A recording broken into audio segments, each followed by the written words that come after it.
Welcome everybody to the Nice. Chinchilla Pickin' podcast. It is October the 12th, 2025 at 3:33 p.m.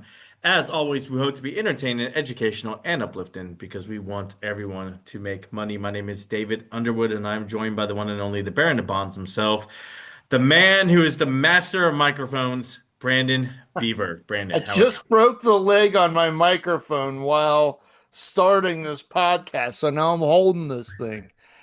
This is quite annoying. Right? And then I Very told you to go ahead frustrating. and I told you to go ahead and start hitting record, and then I start coughing as soon as we get on. So it's just we're a mess today. Today's a mess of a day. It is October 12th. It's a mess day.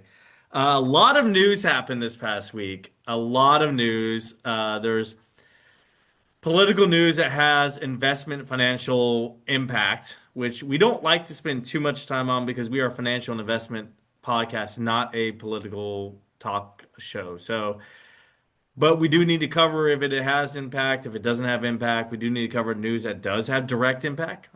So I know, Brandon, you said you had a lot of news that happened that Yeah, you needed so a to lot bring of up. this So go wasn't ahead. actually reported very well. So if you go to the cover of the Wall Street Journal, you're not going to find this. So some of the stuff that I'm about to talk about. But for right now, I want to try to find a way to prop this microphone up because I have a feeling my sounds are coming through the audio Better. right I hear now, and you that better.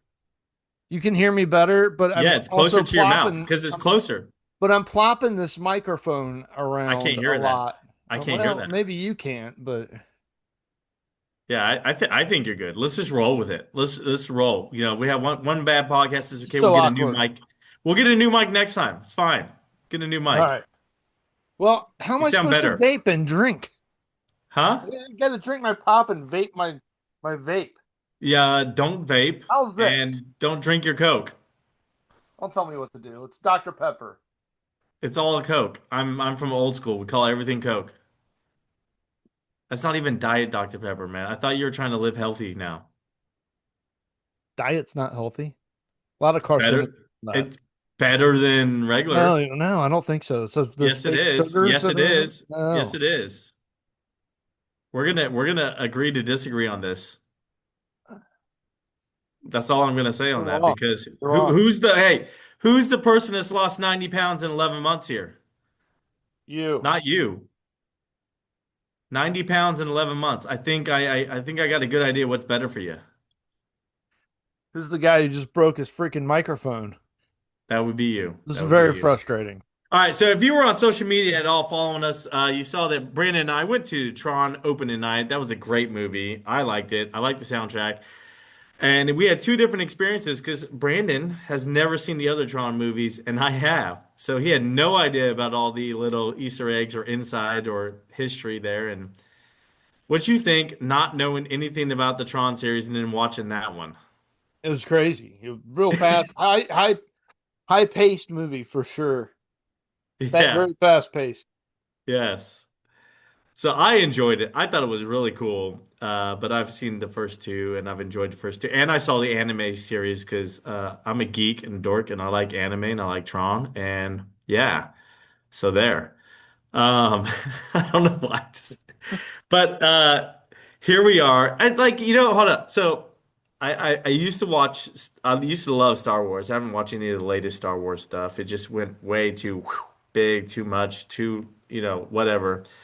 Um, Star Wars was a cool thing. I watch the Harry Potter movies, Lord of the Rings, all that kind of stuff is kind of cool. I enjoy that stuff. I spent some time playing Dungeons and Dragons once. That was good. I had a fun time doing that. So I've done all these geeky things. I've been an athlete in college. I've done professional sports. I'm what they call a geeky athlete, you Okay. know? Geeky, dorky athlete. So for most of my life, Brandon, besides, I would say what, the last 7, 8 years, the last 8 years, I've been out of shape. I got out of shape for 8 years of my life. Finally back in shape. Because when you first met me, I was in really good shape. Yeah. I I was would doing say all so. kinds of stuff. Yeah. And then I just got fat and lazy. And now I'm back in shape again. But I'm still the same geeky athlete that I was before. You know. Different kind of athletics now. I'm older. I can't do the same stuff I used to. Yeah, now it's bowling. I don't do bowling, man. That's not my thing. But I'll do it if all right. If my friends are all doing it, I will go to spend time with my friends because that's what they enjoy. You do things to hang out with your friends because you care about your friends and that's what they enjoy to do. So you're like, I'll go bowling. Let's go. I'm gonna bowl my 75 or whatever I bowl. I don't know. And we're gonna have a good time. We were really unprepared for this podcast, weren't we?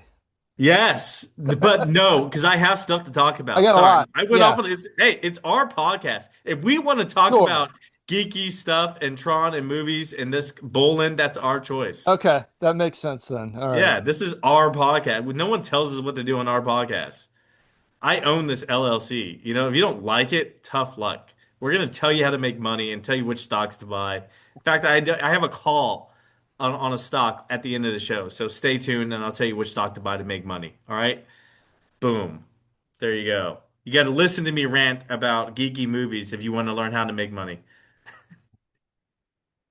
Are you a Sorry. fan of that like geeky 80s techno too? Huh? Like the Was I into geeky the 80s? geeky 80s tech? Yeah. Not much. I mean, I like EDM nowadays from like late 2000s to now. I have EDM I listen to now that just came out this year. And I have EDM I listen to from the late 2000s and then Avicii. I'm a huge Avicii fan when he was, that was like mid 2010s. Okay. So I like EDM. I like techno. Yeah, I so have I mean, some so do I. I mean, like Charlotte DeWitt. I love her. She's the queen I, of techno. I don't know who Love her that stuff. is. I don't know any of that stuff. I Yeah. know I jump on that Meta Quest and go to that Red Rocks concert every once in a while. I've And been to Red Rock. there. So Yeah, you were there. Yeah, you were there the last time you were off from in this. Colorado, yeah. All I tell you what, it smells like a skunk there. right. Yes, it does. All right, let's actually get in some stock news. Here we go. Rules, rules, rules. Brandon and I get together 5 to 10 minutes before the show, and we tell each other what we're going to talk about. You actually hear the lie back and forth, the bicker and the banter right here on the show for you. Brandon, I know you have news. It probably is the same news I have, but I want you to lead it off and go first Ah, and take it away. the one week where we have massive news come through, and I got to hold the stupid mic the entire time I'm talking. Now you feel like a comedian on stage, walking back and forth talking. They get mic stands, Dave. Yeah, but they don't. They no, What they kind of low walk budget around holding a operation mic. are we operating here? Money bags. Give me a new mic. I've told you I'll get you a new mic, man. I told you which one I'm getting you too. Okay, I told you which one I want. I want a headset. I'm not getting you a headset. Okay. I tell you what, any listener right now, I told him I was going to get him a boom stick with a mic. He wants a headset. All the listeners, DM us. Let me know what I should get Brandon. And if nobody DMs us, Brandon, you're getting a boomstick. Sorry. Well, I have no idea what a boomstick is, so We'll deal with it then. that's all You'll right. like it. Okay, it's free. I can't complain too much, I guess. Look, the Nasdaq and the S&P 500, I mean, slipped a lot on Friday, right? Because of the trade headlines with Yes. Donald Trump slapping the additional 100% on China, and then China Most, saying we're gonna retaliate and limit your access more to rare earth metals. yeah, I, everybody I took don't like a think that 5 to this is 10% hit. Yeah, I think this is a 1-2 punch from Donald Trump. I think something else is coming. I think he did what they expected him to do first, and I think that there's going to be something that's going to catch everybody off guard that he's got next. So I honestly think that this is just a negotiation technique. I don't think these extra 100% tariffs on China are going to be permanent. I think in the next couple of months we're going to see those come back. What do you think? Honestly, so here, that goes into some of my articles. You ready? Well, yeah, I might as well just go into my articles here. that's fine because I got mine too. So yeah. All right. So first article came out this morning at 5 a.m. on the Reuters Newswire. Headline reads, Taiwan sees no significant impact on chip sector from China rare earth curbs.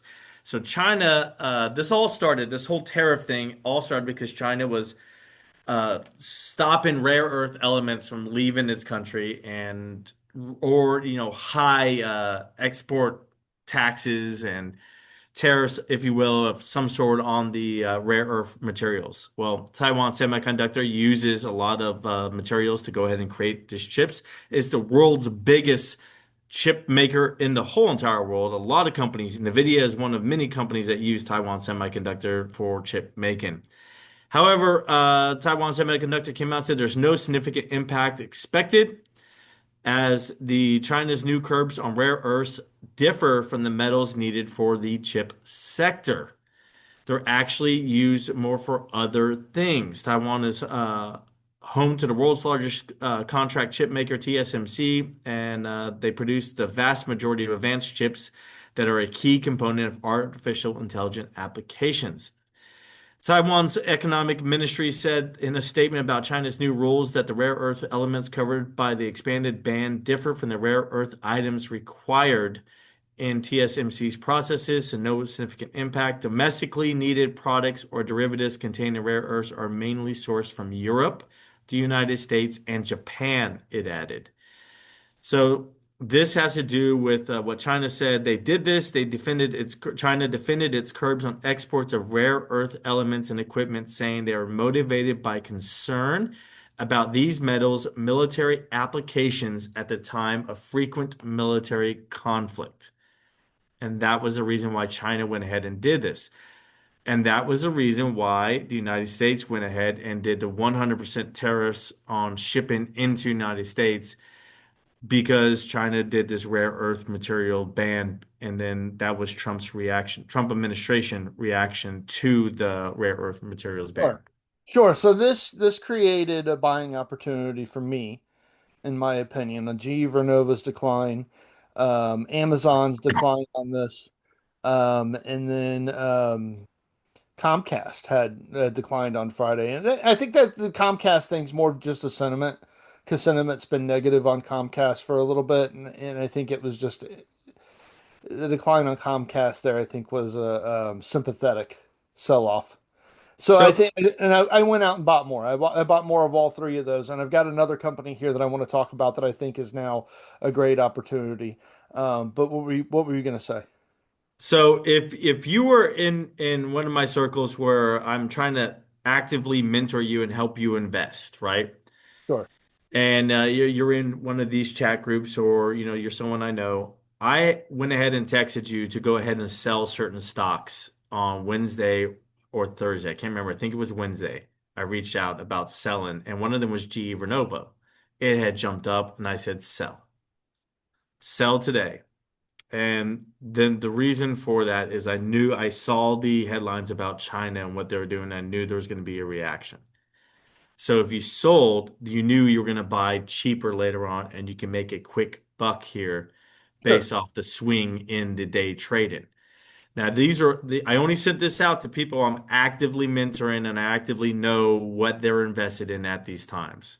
And that was the key here. So I did not post this on Instagram or anything because by the time someone might see it, it might be a day later. You missed the opportunity, yada, yada, yada. These are people I could text real quick and have this quick conversation with. But when I saw that the headlines, I knew what was going to be the ripple effect and the change of it. I knew I could make some quick money off of this, maybe 5 to 10% return in just 1 week time, which is a good return to do. But these are simple plays you can do if you're experienced and you know what you're doing. sure, I sure. do not recommend this for anyone with less than 3 years experience. And if you've got an incredible cost entry point on GE Vernova, in my opinion, There's no I, point. I, Yeah, there's no, yeah, just yeah. hold it Yeah, if or your buy more. dollar cost average is below 500, then I mean, it's just pennies to you. Right, right. But I looked at a few different companies here. I was looking at AMD. They tumbled about 8%. I honestly think that that's a decent entry point, not too aggressive there. Still kind of a high valuation, but I mean, it's It's 8% a it's a perfect one day. entry point, especially after what Taiwan Semiconductor said, especially this morning, is Right. that it has nothing to do with chips or semiconductors. I fully expect at 6 a.m. tomorrow morning, Eastern Standard Time.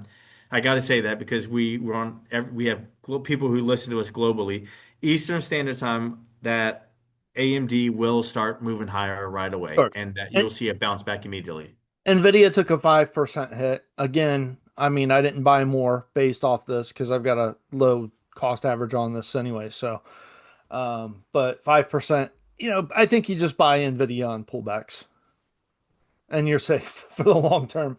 Synopsys dropped about 9%, not touching it. Started looking into that company a little bit. Their acquisition of ANSYS left them 11.8, I think it was. Don't It's somewhere around $11 billion in debt, and doing the math on that, their operations, the cash from operations, do not cover that debt. So they're going to have to sell out either more bonds out on the marketplace, or they're going to have to distribute more equity to the public and dilute shareholder value in order to pay down that acquisition. So, but there's another company that's got a good balance sheet. It's called Teradyne, and they actually test these semiconductors. And the more complicated these semiconductors are getting, the longer the tests are taking, and the more money Teradyne is making off of this. Um, so obviously, we had a strong period of positive momentum for everything in artificial intelligence. Their quarter two 2025 earnings, highly positive. The stock did surge 20% on that earnings report for Q3. The projected robust sales between 710 and 770 million for the upcoming quarter. The 9% decline here, I think, was an overreaction. They remain really good with their balance sheet. Their depth is incredible. And I'm calling this one a buy. Once again, they test the semiconductors. They're the largest tester of semiconductors, and I think that this is a good entry point at a 9% decline for them. So that's the one that I'm looking at, right, for tomorrow. This is the one that I'm gonna buy that I really believe is a strong conviction buy. If you're entering into any of these other ones, maybe modest entry points, but I think Teradyne you can be pretty aggressive here. So before you start buying on these, if it's semiconductor, I agree, and that's just because of what Taiwan Semiconductor said. Here's what you need to know. This is an article that actually you want to read. This one is and has all to do with all this. This is again, this came out in Reuters Newswires at 1:30 p.m. Eastern Time today, October 12th. This headline reads, "The USTR says that China deferred when US reached out for a phone call after export controls expansion." Kind of know what's going on here. Well, the trade representative Jameson Greer said on Sunday, that's today, that the U.S. reached out to China for a phone call following an announcement that it was expanding its rare earths export controls, but Beijing deferred. And meaning, Beijing said, we're not accepting your phone call right now. And they accused the U.S. of what it called double standards. What Greer's told Fox News, he said, I can tell you that we were not notified, and quickly, as soon as we found out from public sources, we reached out to the Chinese to have a phone call and they deferred. Uh, U.S. President Donald Trump responded on Friday by imposing the tariffs, and he wrote on Truth Social, highly respected President Xi just had a bad moment and he doesn't want a depression for his country, and neither do I. The USA wants to help China out, not hurt it. That probably didn't help the situation, right? So, in a report by state broadcaster CCTV, the Chinese Commerce Ministry defended its curbs on export of rare earth elements and equipment, but they stopped short of imposing new levies on U.S. products. It said that the restrictions are driven by concern over military applications, so they're doubling down on this at a time of frequent military conflicts. The Beijing also pointed out the U.S. had added Chinese companies to a trade blacklist and levied port fees on China-linked ships as examples as to why they are doing this. Greer says he believes that markets will calm in the coming week as things settle. He said a Trump-Xi meeting is on the sidelines of the Asia-Pacific Economic Cooperation Forum in South Korea later on this month, and it will still happen. So they Okay. two leaders are looking to meet later on this month. But the fact that China is not accepting the U.S. phone call means that China is willing to play hardball and eat and take the bullet on this and make it last as long as they need to. Okay. I think Teradyne is gonna be one of the first to jump back up though. I believe this. Management for the company has recently forecasted that their earnings per share are going to double by the year 2028. So, and they've got a very conservative balance sheet. To me, that screams it's conservative management. So they may actually, overdo that. They may jump above that goal.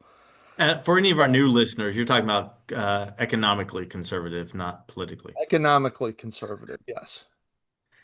There you go. I just want to be clear. So another group that took a hit over the past week was the regional banks. And you might be wondering, why did the regional banks take a hit on tariff news? And the thing is, it wasn't tariff news. I'm not There wondering. was, there was no tariff news here. Yeah, Uh, there was some good news in regional banks. You want to hit the good news first or bad news? yeah, I mean, you can hit the good news if you want. No, let's do bad news. I'll do good news second. Okay, so you know about the first brand's bankruptcy? No, whoa, no, I did not. I Yeah, missed that. Did I yeah, miss that? yeah. What? Why was it? Now hold up. What was it? Was it bad loans, subprime loan, Linden, or was it real estate and commercial real estate, Linden, or was it oh, what else could have done it? Supply chain loans. Supply chain loans? Really? Yeah. So bad loans. Yeah. A supply So, chain so if specific. you don't know who the First Brands Group is, you're not alone. Most people don't. It's not a publicly traded company. They're a major global supplier of aftermarket automotive parts, and they filed for Chapter 11 bankruptcy in late September of 2025. And this is going to be one of the largest debacles on Wall Street in the recent years, unfortunately. So they they own well-known brands like Fram, Autolite, Trico. They had a very good substantial growth here for a while through a series of debt-fueled acquisitions. And they reported a financial leverage ratio that was not unusual, didn't look too bad. But here's the problem with this. So, the way that they were funding their operations, they were selling customer invoices to third party investors at a discount for immediate cash. And they did something called supply chain finance. And what this is they're going to the bank and they're having the bank pay suppliers directly for parts, and then they pay the bank back at a later date. And and here's the accounting thing about this. I don't like this already. I have Do it so many this things to say. way, when you do it this way, your company doesn't have to report that as debt on the balance sheet. So it makes everything, if you're doing this a lot, this is a lot of debt that investors don't know about because you don't have to report it. So this collapsed. Now, in mid 2025, they tried to refinance their $6 billion corporate debt load. This failed. It stalled when lenders were demanding more information about the financial disclosures and factoring agreements. When concerns grew, the value of the company's loans plummeted dramatically. Some lost nearly two-thirds of the value in just a matter of weeks. This rapidly deteriorated, last month. Onset Financial declared a default after First Brands missed payments on about $1.9 billion on inventory financing, which is the supply chain loans here. South State Bank seized approximately $27 million from the company's accounts, and that only left it with $14 million, which was not enough to cover payroll. So they're being forced to file Chapter 11, which they did in September. Here's my biggest problem with any of the companies that are associated with this. Jeffries is on the hook for over $700 million. This They got it company, to lose. They got it to this lose.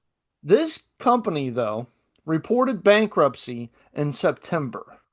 Jeffries reports their relationship with this company October 8th. They were probably looking for a solution before they publicly reported it. I guarantee you they're trying to Possibly. find something. Give us a heads up. This is what I don't like about leaders that hide this kind of stuff. Like even if you are looking for a solution, report it. Warn investors. Hey, this is gonna be a problem. Because that hit Q3 and now we're in Q4. Yeah. Yeah. Or So is it Jeffries, going to hit Q4? When did the paperwork actually go through, file, like, you know what I mean? I'm assuming it's probably going to hit Q4. Jeffries can take that. Jeffries can take that loss and still be operation. That's fine. I want to wait because who knows if that's what they're on the line for. You know, if it's 717 million, I think it was. Yeah, that's not a big deal. That's I it, mean, it. it's a big deal, but it's Honestly, we like don't they'll know be yet. fine. Here's the thing about this, though. There's going to be all kinds of investigations into this accounting progress. There's already lawsuits that are being announced. There might be a Department of Justice investigation into First Brands here. Who knows if Jeffries is going to be on the hook for that? I would rather just wait and see what happens. Plus, by the way, Jeffries is trading around a price to earnings ratio of around 20 right now. Morgan Stanley's at like 18. Doesn't sound like that's big of a difference, but it's a 10% difference. I'm on the sidelines here. I'm not touching Jeffries until we figure this out. And honestly, I think their intrinsic value of the Jeffries stock right now is about half of where it's at, actually. So, So if Jeffries drops come Monday morning, would you buy it if it dropped half? no, no, I If it can't. dropped They half, sat on because this it, news.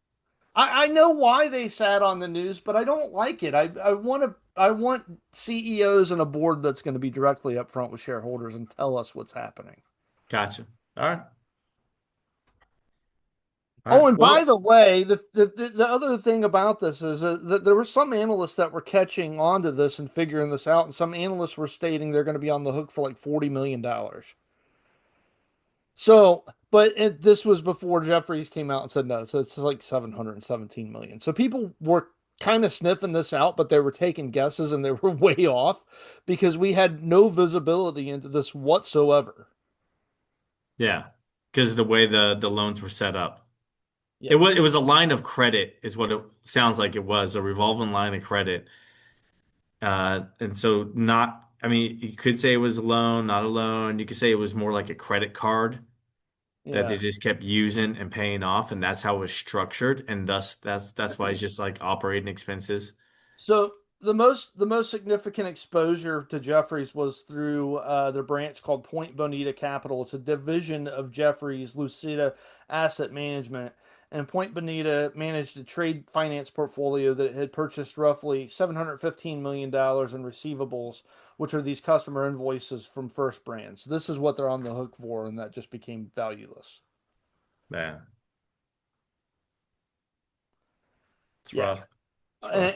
And so what happened here is that the regional banks kind of all slid. Jeffries took the biggest hit here, but PNC took a hit. It didn't deserve it. Um, the fear here is the shadow banking is back. That's the fear. The fear is that the shadow banking is back, and this could lead to some sort of, difficult financial contagion that affects everybody. I don't see the evidence here yet, but I'm hoping that this isn't a accounting practice that's used industry wide. It could Come on be. now, really? You're not that naive. I'm sure it is.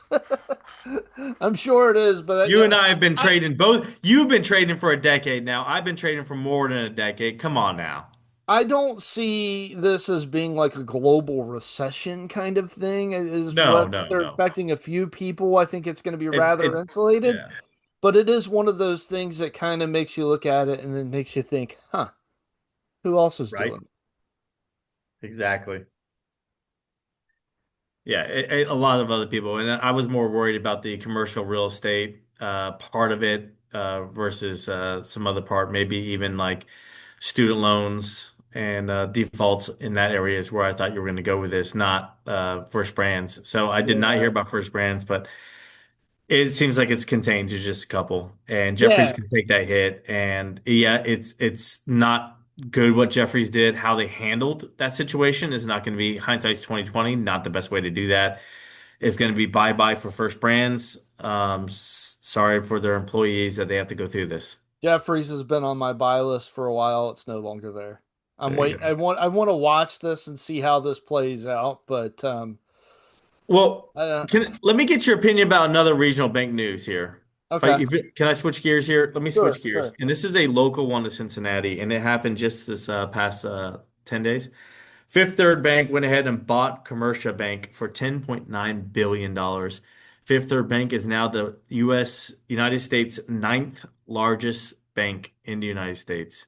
They just jumped up to the big boy platform in the A leagues, if you will. They are in the Nice. major leagues now, and Hey, it's a wait, did you say Fifth Third? Fifth Third. Okay. Fifth Third, Th yeah, Fifth this is Third, a regional bank that's been around here for a very long time that was very stagnant for a yes. while and is just now finally starting to meet its potentials. You can say that they are no longer a regional bank now. They have made the top 10 largest United States bank. So they are definitely trying to make a move and become like a U.S. bank or a Bank of America in that regard.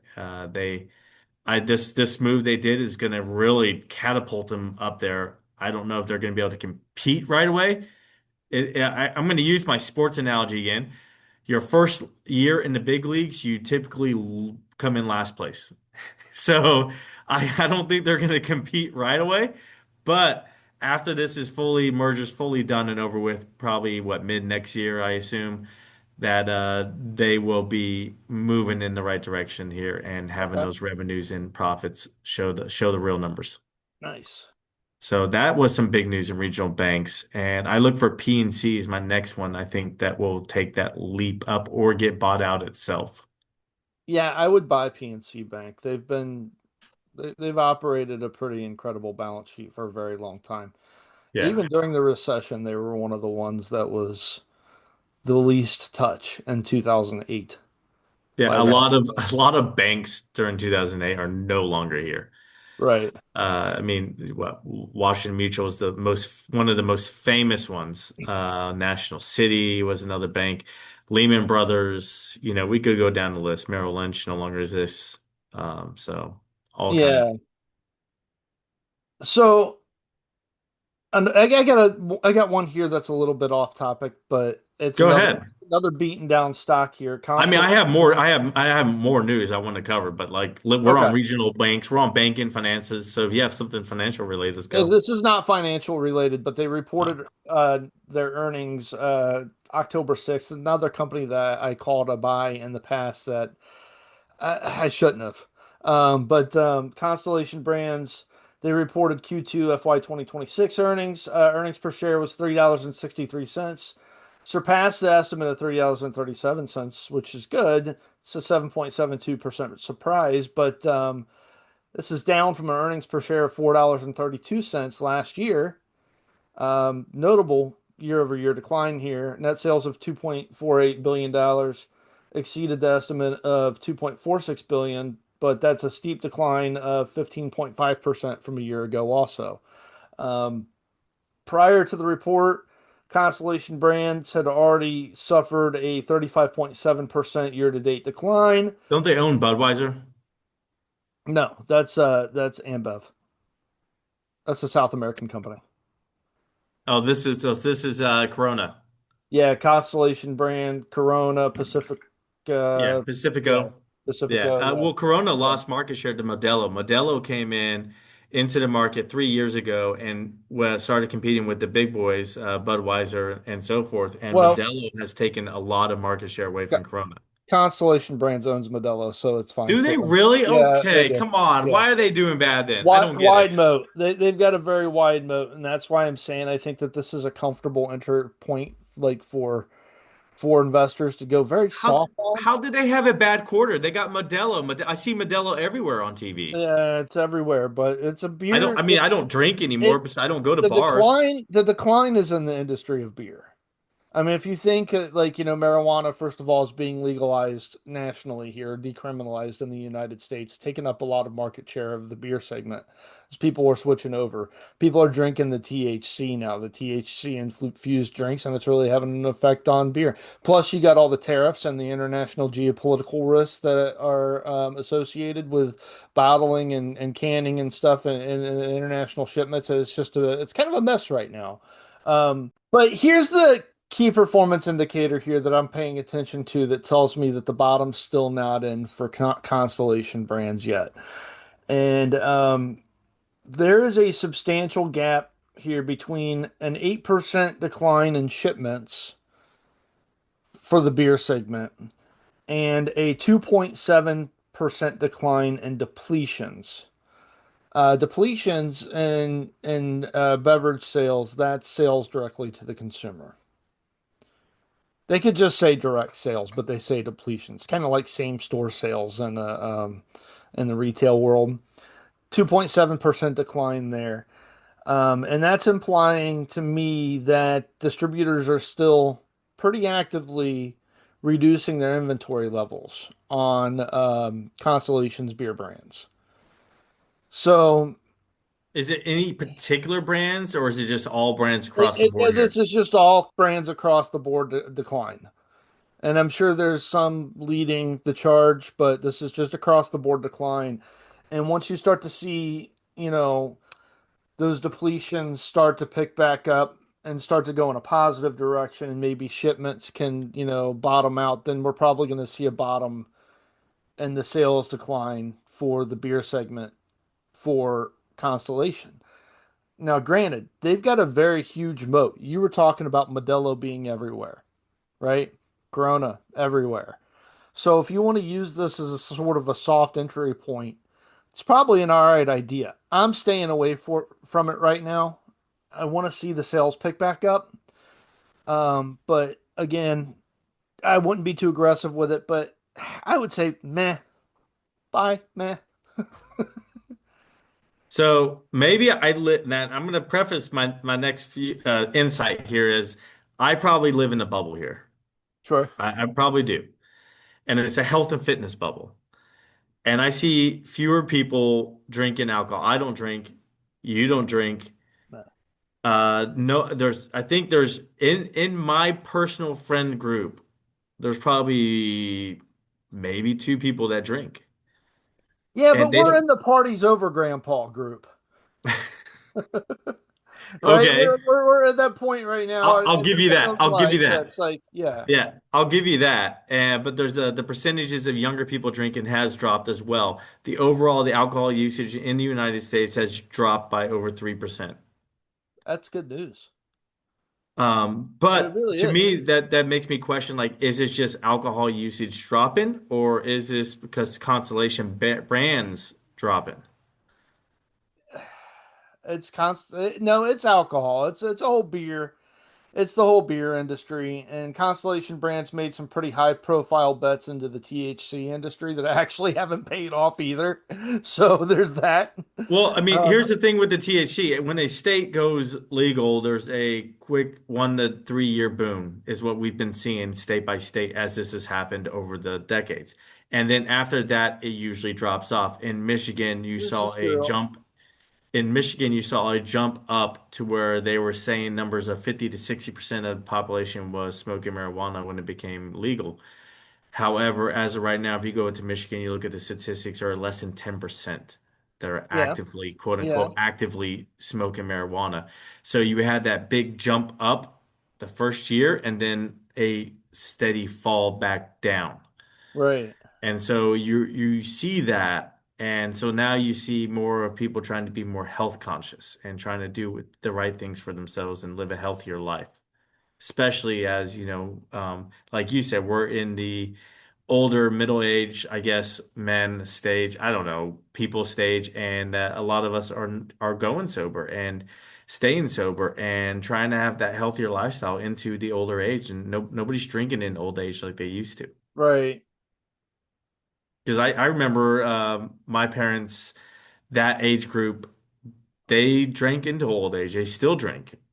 See, those 69, 70-year-olds still kicking back a few drinks every now and then. I mean, look, yeah, but the THC infused drinks are becoming more popular with our age group because there's no hangover if you don't overdo it. There's no hangover, but there is the studies that have come out the past 2 to 3 years have shown a higher risk of Alzheimer's in people who Alzheimer's. frequently use THC and cannabis. Sure, And not that without has its been risks. huge increase in that. And Yeah, so That's really deterred a lot of people from going down that path road. So the people who do it are doing it in excess because they want to do alcohol in excess and they don't want the hangover, so they do THC in excess. You also almost double your risk of heart disease. So I mean, there's benefits here. I'm not arguing against legalization. There's benefits for sure, but no, there's no one also is. No one is. right. And Yeah. the other thing too, and I don't want to get too political with this too, but they say that marijuana is not addictive. That's not true, actually. Studies show about the same addiction rates, 10%. Yeah. So So it's not as bad once you get addicted. You can't die from a marijuana withdrawal. You can my die from thing is alcohol Constellation Brand. withdrawal. My point I'm making is Constellation Brands made a bad bet. And then they double. If you're talking about the bet into I think it was let me see, Canopy Growth Corporation. That's who they bought. Yeah. Um, and they've been doubling down on it. We'll see if it pays off because they just keep Tilray would have been a increasing. better one to go But with. it would have been better. But then also, I wouldn't have done either. I would have made it myself because the barrier to entry into the THC industry is not very high. All you have to do is grow a plant. And then maybe you got to grow a few of them. But if you're a company like Constellation Brands with access to a ton of capital, you can do that pretty Hold on, easily. hold on. Are you saying it's as easy as like there's a need and I can bing bang boom In solve this that problem? situation, quite possibly. I mean, Is that what you're nine of saying? these Because that's companies. a if you're a new listener, that's a callback to an episode from last year where I was Yeah. like bing bang boom problem solved. Well, actually, it was April of this year with the tariffs What and was everything. it Yeah. April of this year when I Yeah. did the bing bang Yeah. boom? Bing, bang, boom. Bing, Bing bang, bang boom boom. problem solved. Whatever. Problem solved. You're All right. profitable now. Growth ahead. No problems Here anymore. we go. All good. I want to cover this with my call real quick, and then you can say whatever you want to say. Then we'll move into earnings and final thoughts. Okay. All right. So my first of all, my call is Lens Therapeutics. You're like, Dave, you already made this call. You said it was a great company. Why are you making this call again? Well, Lens Therapeutics took a hit last week. Out came the sledgehammers. They cut the stock down. It dropped down to 38 bucks a share at one point. And everybody was wondering what happened. It went up after market, back up again. So last week, Lens Therapeutics went ahead and filed and sold some stock in order to increase liquidity. This is nothing new for a company when they don't have any commercialized product. In fact, they do now. Their product just went commercial, just started recording sales as of October. So they first week they need some liquidity to pay their sales reps, guys. They need some liquidity to fly these sales reps all over the nation, talk to doctors, and get their product in the hands of consumers. All right. I understand that it selling some shares in order to do that. I don't have it because I looked at the number of shares. It wasn't that much. It wasn't that much liquidity. It definitely 100% looked like it was just running the cost of business because they haven't sold anything yet. People need to keep that in mind. They just went commercial. They just got approved in August. They just hired the sales reps in September. The sales reps are just now going out to the doctors. Like, give them a month or two, please, and the stock took a hit. Meanwhile, companies that actually still cover Lens Therapeutics went ahead and raised price targets. Piper Sandler was one of them. Piper Sandler has an overweight rating on Lens Therapeutics and raised their price target up to $67 a share. Lens Therapeutics at one time was worth over $120 a share when they announced what they were researching and what they were planning to do with their drug.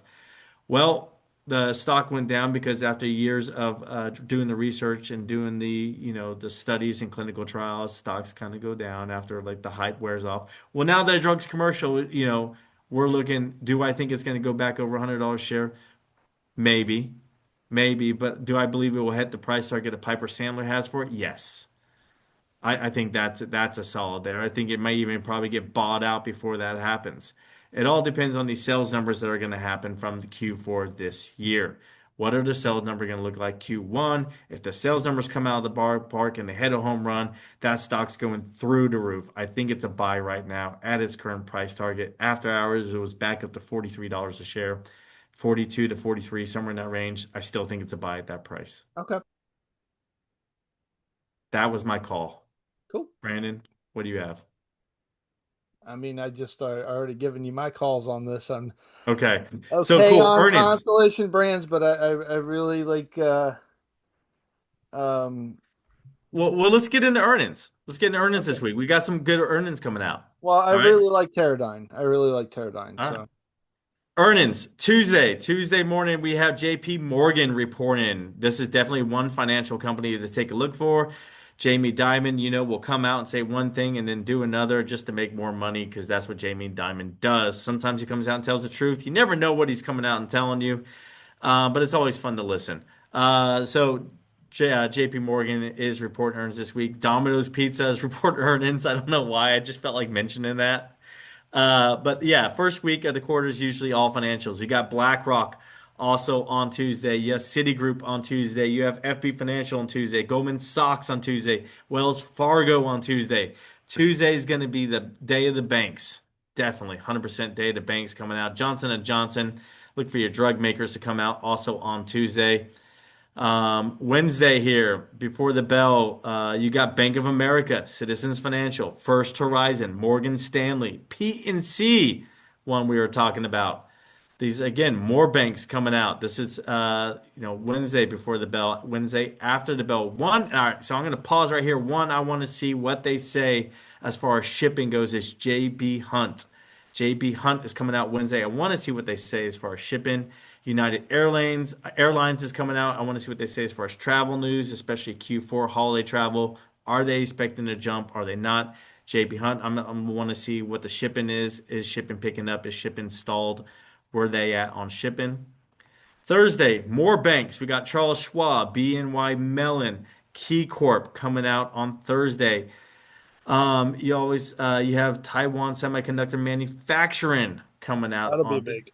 yeah, on Thursday. Travelers Insurance Group, US Bank Corp on Thursday. I'm telling you, this is banks all week long. Banks, banks, banks. Interactive Brokers on Thursday. So that's Thursday. Let's move into Friday. American Express, Comerica, and Fifth Third on Friday. They're probably going to talk about their merger, probably going to talk about what it's going to look like afterwards, but it's going to be interested to see. And last but not least, State Street coming out on Friday for the banks. Probably the last one. And then as far as oil, the only oil company coming out this week that I saw worth mentioning was Schlumberger. Let's see what they have to say as far as they service oil rigs and oil sites. If the servicing is going down, it means there's fewer sites to service, or we're just using sites that are good and up and running. So see what they have to say. Lots of I'm earnings, though. I interested mean, in lots JB of Hunt. earnings. I'm just reading that Danos. I don't know if I'm pronouncing that right. They're the International Container Company. Yeah. They do the container shipping, and they're working on almost adding, I think, like 50% to their fleet by 2028. So something's telling them, I think, that like the decline in global trade might be bottoming out. Otherwise, they're going to wind up with an overstocked fleet in about 4 years. Right. So they're taking a pretty good risk here right now, I think, with the tariff situation and with the way that overseas and over air freight has been as far as rates on the decline go. And it looks to me like they're betting on scaling up. Plus, they've had a really good balance sheet. So if it works, it's going to work well, but it's risky. So we'll see. Well, here's what I want to know. So we're talking about shipping. Is what did Warren Buffett know when he bought Occidental Petroleum? Did he know? Hold on, I gotta sneeze. Ah, Dude, did you just shake your whole house? I did. I felt like I Hit the did. table. Um, did he know that Europe was going to need all that liquefied natural gas from the United States because of the Russia-Ukraine war, and that's why he bought Occidental Petroleum because Possible. the contracts just as from this past few months have just skyrocketed, and Occidental is going to start moving upwards because of the contracts of Europe on shipping. So I'm looking at North Atlantic tankers. NAT is a ticker symbol as a possible benefactor of the increased shipping to Europe of natural gas. Possible. I haven't. I got to look into the numbers and see where the contracts lie, but that's one I'm looking at. Final thought, Brandon. I just can't believe we're already starting Q4. We're in Q4 I know. starting. That's crazy. And then now we're right back to earnings season again. It just Yes. feels like it was just like last week. It, yeah, and it always starts off the banks with a bang. So Yeah. Here we are. My final thought is 100% Lens Therapeutics. I am a bull in Lens Therapeutics, believe wholeheartedly in that. I saw a couple headlines on Saturday, which I found hilarious, right? And I thought Brandon would bring them up, but the headlines were the fall of crypto this week, how Bitcoin has crumbled, yada yada yada. All because Bitcoin went from like 125 to 110. Oh, the mighty have fallen. Bitcoin's already back up to 116. This is Bitcoin swings. This Cool. is how it Here's the swings. problem. This is what it does, people. I Like get that, relax, but it's relax. also why it's not a safe haven. I knew you were going to go in there with it, but I knew you were going to go in there with it. But yeah, this is what it does. Stop with the, inflammatory headlines. I don't need to read that when I'm trying to AMC's actually. earnings are going to be phenomenal, I'm sure. No, yes, we'll see. We'll see. All right. Well, anyways, if you like what you heard, please hit the subscribe button. Recommend us to your friends and neighbors. We appreciate it. As always, we hope we have been entertaining, educational, and uplifting because we want everyone to make money. Have a good night. Have a good night.